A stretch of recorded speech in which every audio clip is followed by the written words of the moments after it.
الحمد لله رب العالمين والصلاة والسلام على نبينا محمد وعلى آله وصحبه أجمعين أما بعد.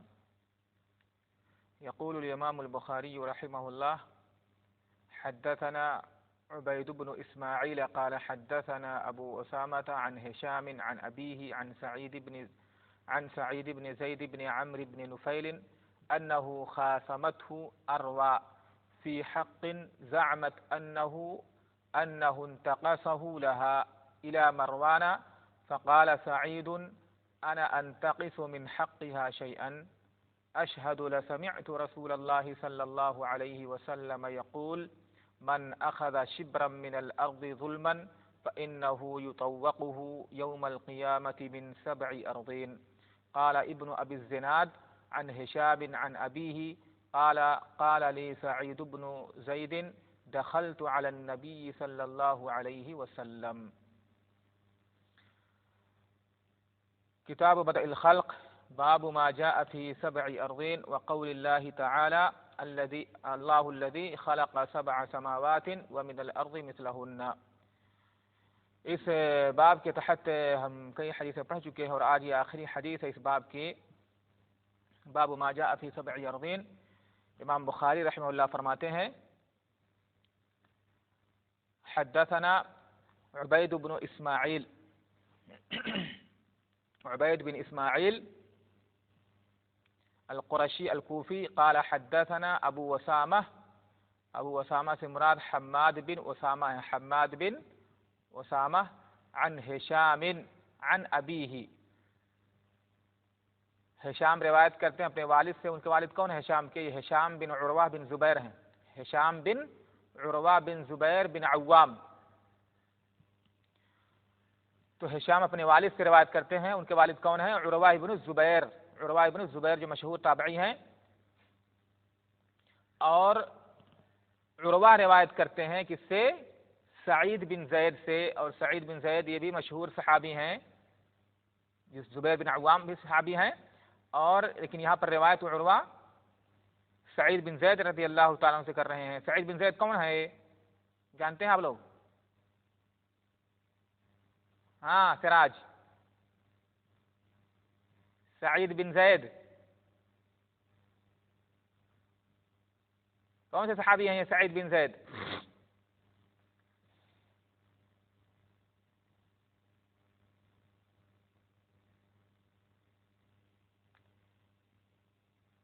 عمر بن خطاب رضی اللہ تعالیٰ عنہ کے چچا زاد بھائی. کس طرح سے چچا زاد بھائی؟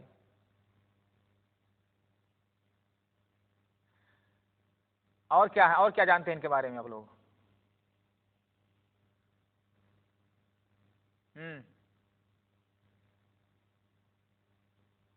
اور کچھ جانتے ہیں؟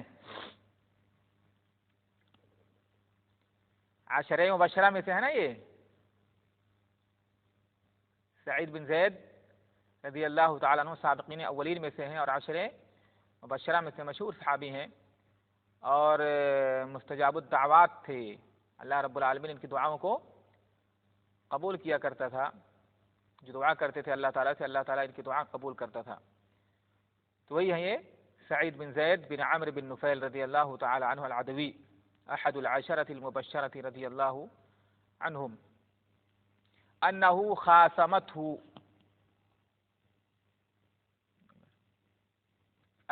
خاصمته اروى في حق زعمت انه انتقصه لها الى مروان. روایت کیا ہے کہ اروہ بنت ابی اویس ایک عورت تھی. علماء نے ذکر کیا ہے کہ اللہ عالم یہ صحابیات میں سے ہے کہ صحابیات میں سے نہیں ہے. یہ اروہ بنت ابی اویس، اس نے مقدمہ پیش کیا مروان بن حکم کے پاس. مروان بن حکم اس وقت مدینہ کے والی تھے، مدینہ کے امیر اور والی تھے مروان بن حکم. تو اروہ بنت ابی اویس نے مقدمہ پیش کیا سعید بن زید کے خلاف فی حق، ایک ایسے حق کے سلسلے میں کہ اس کا خیال یہ تھا کہ سعید بن زید رضی اللہ تعالیٰ عنہ نے اس کا یہ حق لے لیا ہے. انتقصہ یعنی اس حق کو انہوں نے ہڑپ لیا ہے، لے لیا ہے۔ انتقصہ کے معنی ہوتا ہے کم کرنا، یعنی اس کا حق انہوں نے یہ یعنی لے لیا ہے، ہڑپ کر لیا ہے۔ تو اس سلسلے میں اس نے مروان بن حکم کے پاس شکایت کی، مقدمہ پیش کیا، جھگڑا اپنا پیش کیا۔ فقال سعید، تو سعید بن زید رضی اللہ تعالیٰ عنہ نے کہا، یعنی بعض روایتوں میں آتا ہے کہ مروان نے کچھ دوسرے صحابہ کو ان کے پاس بھیجا، کچھ لوگوں کو بھیجا کہ جا کر کے اس سلسلے میں وہ بات کریں ان سے۔ تو اس کے بعد جب لوگوں نے ان سے ذکر کیا کہ اس طرح سے اس نے شکایت کیا، تو کہا انا انتقص من حقها شيئا، میں اس کے حق میں سے کچھ لے سکتا ہوں، اس کا حق ہڑپ کر سکتا ہوں۔ اشہد لسمعت رسول اللہ صلی اللہ علیہ وسلم یقول، میں گواہی دیتا ہوں کہ اللہ کے رسول صلی اللہ علیہ وسلم سے میں نے سنا ہے فرماتے ہوئے، من اخذ شبرا من الارض ظلما، کہ جس نے زمین میں سے ایک بالشت بھی ظلما ناحق لے لیا، فإنه يطوقه يوم القیامة من 7 أرض، تو قیامت کے دن اسے 7 زمینوں میں سے طوق پہنایا جائے گا، اس کے گلے میں طوق پہنایا جائے گا۔ اور گلے میں طوق پہنانے سے کیا مراد ہے 7 زمینوں کا، کتاب المظالم میں اس کی وضاحت ہو چکی ہے اچھی طرح سے، ٹھیک ہے۔ باب سے جو تعلق ہے یہاں پر آج وہ کیا ہے، من 7 أرضین، کہ یہاں پر زمینوں کی تعداد کتنی بتائی جا رہی ہے، کہ زمینوں کی تعداد 7 ہے۔ قال ابن ابی الزناد عن هشام عن ابیہ قال قال لي سعید بن زید دخلت على النبی صلی اللہ علیہ وسلم۔ امام بخاری رحمہ اللہ اس حدیث کو ذکر کرنے کے بعد یہاں پر یعنی معلق کس طرح شروع سند سے جس میں سے کچھ روات کو حذف کر دیا جائے، شروع سند سے جس کے ایک راوی یا ایک سے زائد روات کو حذف کر دیا جائے، تو یہاں سے کچھ روات کو امام بخاری نے حذف کر دیا۔ اس کے بعد فرمایا ابن ابی الزناد فرماتے ہیں روایت کرتے ہوئے عن ہشام عن ابیہ قال قال لی سعید بن زید دخلت علی النبی صلی اللہ علیہ وسلم۔ بتائیں آپ لوگ کہ امام بخاری رحمہ اللہ یہ سند کا ٹکڑا، اس کے بعد دخلت، وہی حدیث ہے یعنی پوری، دخلت علی النبی صلی اللہ علیہ وسلم فسمعته يقول من اخذ شبرا من الارض ظلما، ٹھیک ہے۔ تو امام بخاری رحمہ اللہ یہ سند کا ٹکڑا یہاں پر انہوں نے کیوں ذکر کیا ہے؟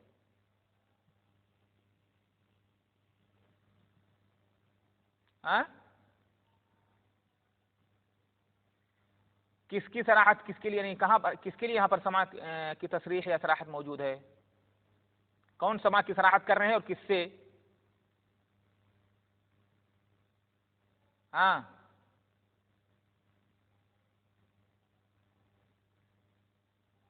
عروہ بن زبیر کا سماع سعید بن زید رضی اللہ تعالیٰ عنہ سے، کیونکہ وہاں پر ہے عن ابیہ عن سعید، یعنی عن عروہ عن سعید بن زید، اور جہاں تک ہشام عن ہشام عن ابیہ، تو یہ کئی اور روایتوں سے ثابت ہے، اس میں کوئی اشکال ہی نہیں ہے، ٹھیک ہے، عن ہشام عن ابیہ۔ لیکن یہاں پر عن عروہ، عن ابی سے اب سے مراد یہاں پر عروہ ہے، عن عروہ عن سعید معنعن روایت ہے، تو چونکہ یہاں پر قال لی سعید، انہوں نے فرمایا کہ مجھ سے سعید بن زید نے کہا، تو قال لی گویا کہ یہاں پر لقاء کا اس بات ہے کہ نہیں، تو ثبوت لقاء جو امام بخاری رحمہ اللہ کی شرط ہے معنعن روایت کے لیے، اسی کی وضاحت کے لیے یہاں پر لایا ہے، کیونکہ یہاں پر عروہ نے سعید بن زید سے سماع کی صراحت کی ہے، ایک طرح سے تصریح ہے اس میں کہ انہوں نے ان سے حدیث سنی ہے۔ یہ اروا بنت ابی اویس جو عورت تھی، روایتوں میں آتا ہے کہ اس کے بعد سعید بن زید رضی اللہ تعالیٰ عنہ نے اس کے حق میں بد دعا کی کہ اللہ تعالیٰ اللہم ان کانت کاذبۃ فاعمی بصرها واجعل قبرها فی دارها، کہ اللہ تعالیٰ اگر یہ جھوٹی ہے، جھوٹ بول رہی ہے، تو اسے اندھا کر دے اور اس کی قبر کو اس کے گھر میں بنانا۔ کہتے ہیں اللہ رب العالمین نے ان کی دعا کو قبول کر لیا اور یہ عورت اندھی ہو گئی، مرنے سے پہلے یہ اندھی ہو گئی، اور اسی حال میں اپنے گھر میں کہیں چل رہی تھی، گھر کے پاس کہیں کنواں تھا، اسی کنویں میں جا کے گر کے مر گئی.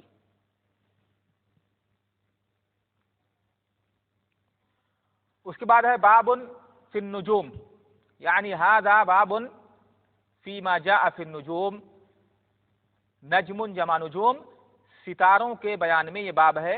یعنی اس باب کے تحت جو ستاروں کے بعض صفات یا اس سے متعلق کچھ باتیں بتائی جائیں گی، یا ستاروں کے بارے میں قرآن مجید میں یا حدیث میں جو کچھ آیا ہو اس کے بارے میں امام بخاری رحمہ اللہ پر ذکر کریں گے. وقال قتادہ وَلَقَدْ زَيَّنَّا السَّمَاءَ الدُّنْيَا بِمَصَابِيحَ. اس آیت کی تفسیر کرتے ہوئے قتادہ رحمہ اللہ فرماتے ہیں خلق هذه النجوم لثلاث، اللہ رب العالمین نے ان ستاروں کو 3 مقاصد کے لیے پیدا کیا ہے.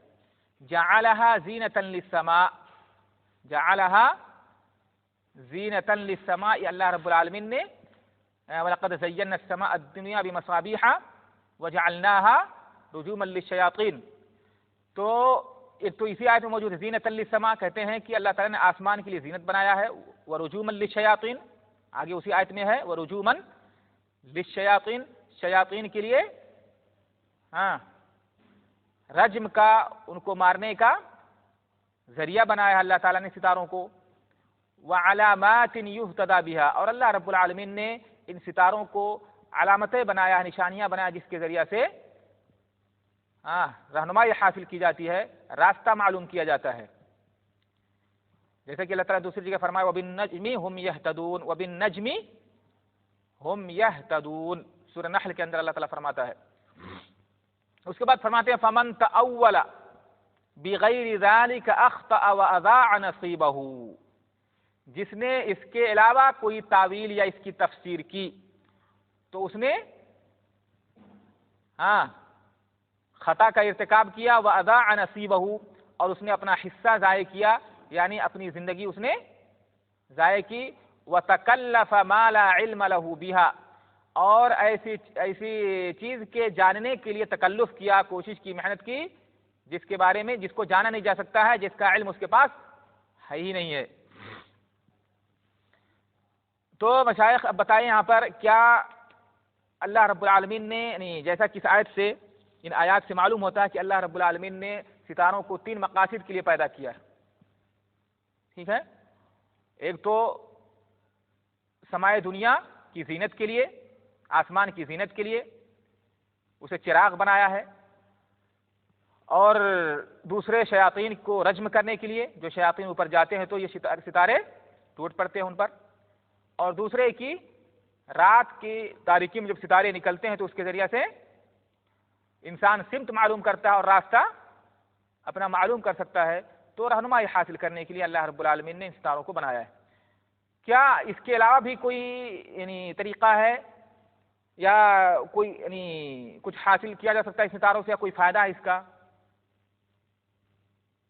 مشائخ، ان 3 فوائد کے علاوہ کوئی اور فائدہ ہے ستاروں کا؟ کوئی اور فائدہ ہے ہی نہیں. اللہ تعالیٰ نے کوئی مطلب اس کا کوئی اور مقصد نہیں ہے.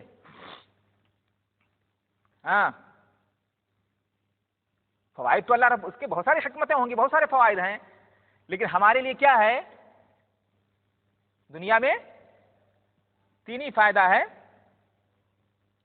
اس کے علاوہ یہاں پر جو کہا ہے قتادہ نے فمن تأول بها فيها بغیر ذلك اخطأ، اس سے پہلے میں آپ لوگوں کو بتا چکا ہوں، اس سے اشارہ ہے کہ جو کہانت کا علم، یعنی کہانت کرتے ہیں لوگ، اس کے ذریعے سے غیب کا علم حاصل کرتے ہیں، علم معلوم کرتے ہیں.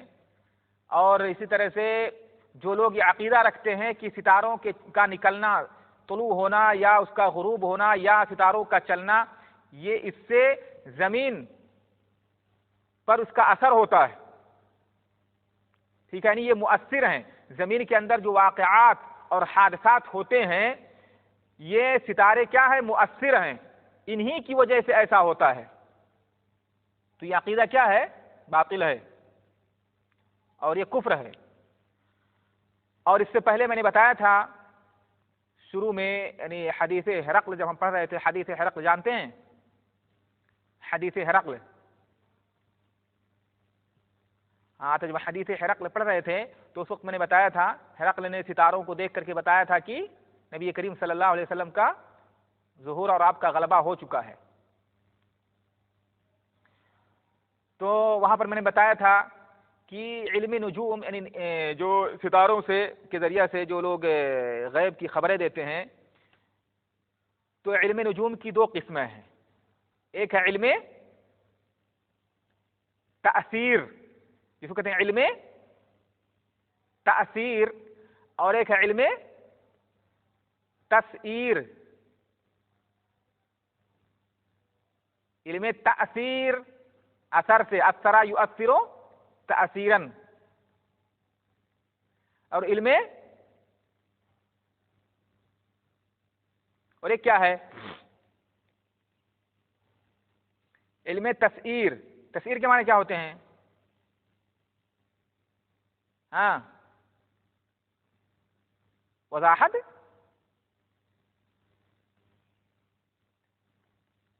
سیرہ سے ہے، سیرہ یسیرو سے تسعیر، سیرہ یسیرو تسعیرن۔ تسعیر چلانا، اسی سے سیارہ ہے، اسی سے کیا ہے؟ سیارہ، چلنے والا۔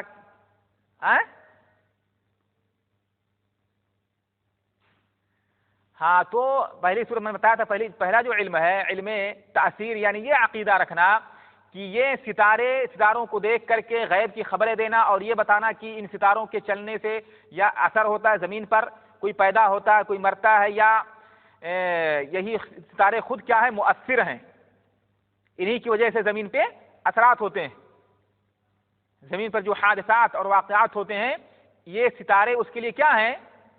مؤثر ہیں۔ تو یہ عقیدہ رکھنا، یہ علم بتانا کیا ہے؟ یہ باطل ہے، یہ جائز نہیں ہے۔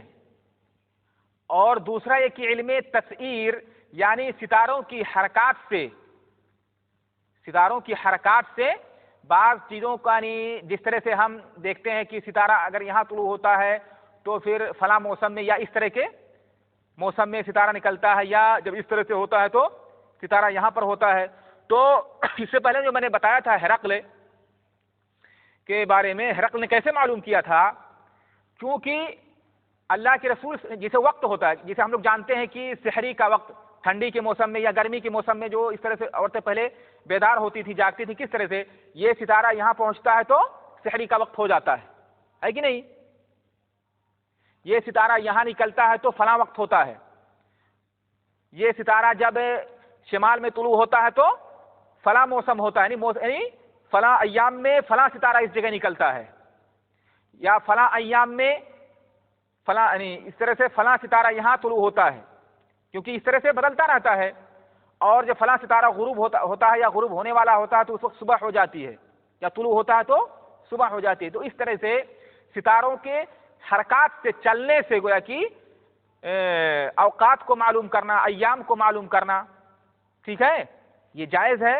اور ہرقل نے جو معلوم کیا تھا کہ اللہ کے رسول صلی اللہ علیہ وسلم کا ظہور ہو چکا ہے ستاروں کو دیکھ کر کے، کیسے؟ ستاروں کو دیکھ کر کے غیب کا علم نہیں پتا کیا تھا اس نے، چونکہ ان کی کتابوں میں وہ وقت بتایا گیا تھا کہ ایسے ایسے یعنی اس وقت جب ہوگا فلاں فلاں ستارے، کیونکہ یہ لوگ جو ستاروں کے جو علم نجوم ہے، جو ستاروں کے ماہرین ہوتے ہیں، فلکیات، ماہر فلکیات جو ہوتے ہیں، ستاروں کے مختلف حرکات یا ان کے طلوع و غروب کو اچھی طرح جانتے ہیں، کب کون ستارہ کہاں طلوع ہوتا ہے، کہاں غروب ہوتا ہے، کس وقت میں، وہ جانتے ہیں۔ تو جو بتایا گیا تھا وقت عیسیٰ علیہ السلام یعنی جانے سے پہلے یا اس سے پہلی کتابوں میں، تورات میں، انجیل میں، کہ اس نبی کا جو ظہور ہوگا تو فلاں وقت میں ہوگا، جو یہ وقت آئے گا یا فلاں ستارہ، ٹھیک ہے، طلوع ہوگا یا غروب ہوگا، تو وہ اس نبی کے ظہور اور غلبے کا وقت ہوگا، گویا کہ وہ وقت بتایا گیا تھا۔ اسی چیز کو دیکھ کر کے جب اس میں، کیونکہ یہ عیسائی تھا، بہت بڑا پوپ تھا، یہ عیسائیوں کا بہت بڑا عالم تھا، اس کو یعنی پہلی جو دین نصارہ ہے اس کے بارے میں کافی علم تھا، عیسیٰ علیہ السلام کے بارے میں، اور انہوں نے جو کچھ فرمایا ہے اور آنے والے نبی کے بارے میں کافی علم رکھتا تھا۔ تو وہی جب ستاروں کو دیکھا تو دیکھ کر کے اسے پتا چل گیا کہ اس نبی کے ظہور کا جو وقت جو زمانہ بتایا گیا ہے اس ستارے سے وہ وقت کا پتہ چل رہا ہے، گویا کہ وہ وقت آ چکا ہے جس وقت میں اس نبی کا ظہور ہونے والا تھا۔ تب اس نے ستارے کو دیکھ کر کے بتایا کہ ہاں اس نبی کا ظہور ہو چکا ہے، اس نے غیب کی خبر نہیں دی تھی۔ ٹھیک ہے مشائخ، تو یہ علم معلوم کرنا، اس طرح سے ستاروں کو دیکھ کر کے وقت معلوم کرنا، تو وہی وعلامات یہتدی بہا، یہاں پر جو ہے فی النجم، تو یعنی جو کہا گیا وعلامات یہتدی بہا، نے تیسرا فائدہ بتایا ہے کہ اس کے ذریعے سے ہدایت حاصل کرنا، رہنمائی حاصل کرنا۔ تو اس طرح سے ستاروں کو دیکھ کر کے اس کو علم تسعیر کہہ سکتے ہیں آپ، ستاروں کو دیکھ کر کے رہنمائی حاصل کرنا یہ جائز ہے، لیکن ستاروں کو زمین کے حادثات واقعات جو کچھ زمین میں واقع ہوتا ہے اس کے لیے مؤثر ماننا یہ باطل ہے۔ اور اسی کو کہانت کہا جاتا ہے یا علم نجوم کہتے ہیں اسی کو بعض لوگ۔ تو علم نجوم کی دو قسمیں ہیں، ساری چیزیں حرام نہیں ہیں۔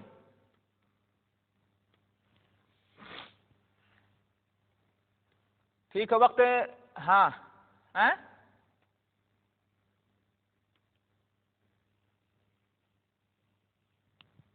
کیا چیز؟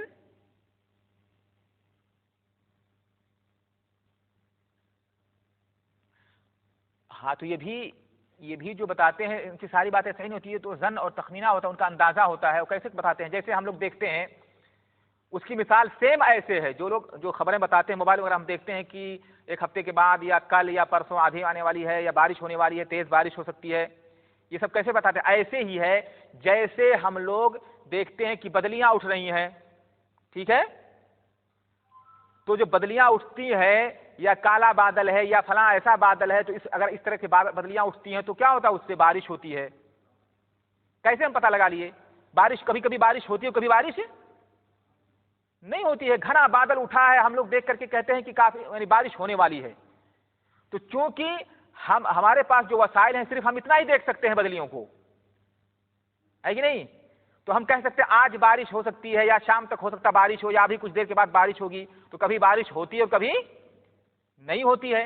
اسی طرح سے جو یہ یعنی موسم کے بارے میں جو خبریں دیتے ہیں ان کے پاس جو وسائل ہیں وہ کافی وسیع ہے، ان کے پاس وسیلہ ہے، اس سے یعنی ایک دن پہلے کی خبر معلوم کر دیں فلاں جگہ سمندر سے ہوائیں چل رہی ہیں، اٹھ رہی ہیں، تو یہ ہوائیں اگر چلیں گی اس رفتار سے تو فلاں جگہ پہنچ کر کے موسم اس طرح سے بارش کا موسم وہاں پر ہو سکتا ہے اور وہاں پر بارش ہونے کی سمبھاونا امید ہے، یہ کہتے ہیں یہ۔